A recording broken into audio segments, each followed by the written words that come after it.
Public کا حافظہ اتنا کمزور نہیں ہے، مگر ایک تو پولیس کو یہ چہرہ نہیں بھول سکتا، دوسرے ہم جیسے سرفرے یادداشت پر بہت بھروسہ کرتے ہیں۔ تمہارے نام سے منسوب داستانوں کو اس بندہ حقیر نے ہی تحریر کیا تھا، اور خدا گواہ کہ اس میں زیب داستان کے لیے کچھ نہیں بڑھایا تھا، ورنہ تو کرائم رپورٹر کی مرضی ہے قاتل کو فرشتہ بنا دے اور فرشتے کو قاتل۔ تمہارا نام رابعہ قاری ایڈوکیٹ کے ساتھ یوں آیا کہ مجھے رشک آیا۔ نہ مجنوں کی خاطر لیلا نے خود کو یوں خرد برد کیا تھا، نہ فرحاد کے لیے شیری نے۔ میں نے رابعہ کو دیکھا بھی ہے، بلکہ اس کی پہلی شادی میں شریک بھی تھا۔ میں دم بخود رہ گیا۔ تم جانتے ہو اس کے سابق شوہر کو؟ وہ عیاری سے مسکرایا۔ میں اس کا دوست تھا، میں سمجھتا تھا کہ اسے شادی نہیں کرنی چاہیے، اور سوچا بھی تھا کہ ایک شریف لڑکی کی زندگی بچانے کے لیے مجھے کیا کرنا چاہیے۔ دوستی کا بھرم رکھنا زیادہ اہم ہے یا سچ بولنا؟ اور ظاہر ہے میں نے سچ بولنے کا فیصلہ کر لیا تھا، مگر وہ کہنے لگا کہ میرے معاملات مجھ پر چھوڑ دو،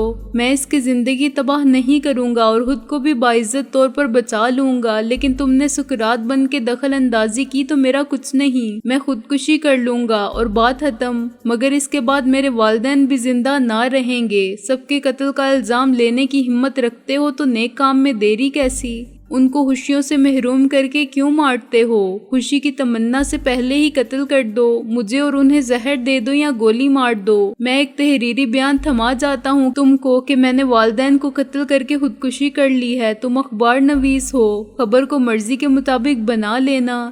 دنیا یہی سمجھے گی نا کہ میں پاگل ہو گیا تھا، یہ تو نہیں کہے گی کہ بے غیرت تھا۔ خیر میں نے اس سے بحث کی تو اس نے مجھے بتا دیا کہ وہ کیا کرے گا۔ اس کی دھمکی سے میں ڈر گیا تھا، بعد میں وہی ہوا، یعنی اس نے رابعہ سے نکاح تو کیا مگر رخصتی کو ٹالتا رہا، یہاں تک کہ والدین دنیا سے رخصت ہو گئے۔ پھر اس نے رابعہ کو خاموشی سے طلاق دے دی۔ پرانی بات ہے یہ، میرا وہ دوست زندہ ہے اور بہت بڑے عہدے پر فائز ہے۔ زندگی سے کسے پیار نہیں ہوتا؟ اب اگر قدرت نے اس کے ساتھ ناانصافی کی تھی تو کیا ہوا؟ باقی ہر لحاظ سے تو وہ ایک کامیاب اور مکمل انسان ہے، جینے کا حق تو ہے اسے۔ اچھا تو خوب گاڑی چھن رہی ہے۔ محسن نے دروازے میں نمودار ہو کے منہ پھاڑا اور جمائی لی۔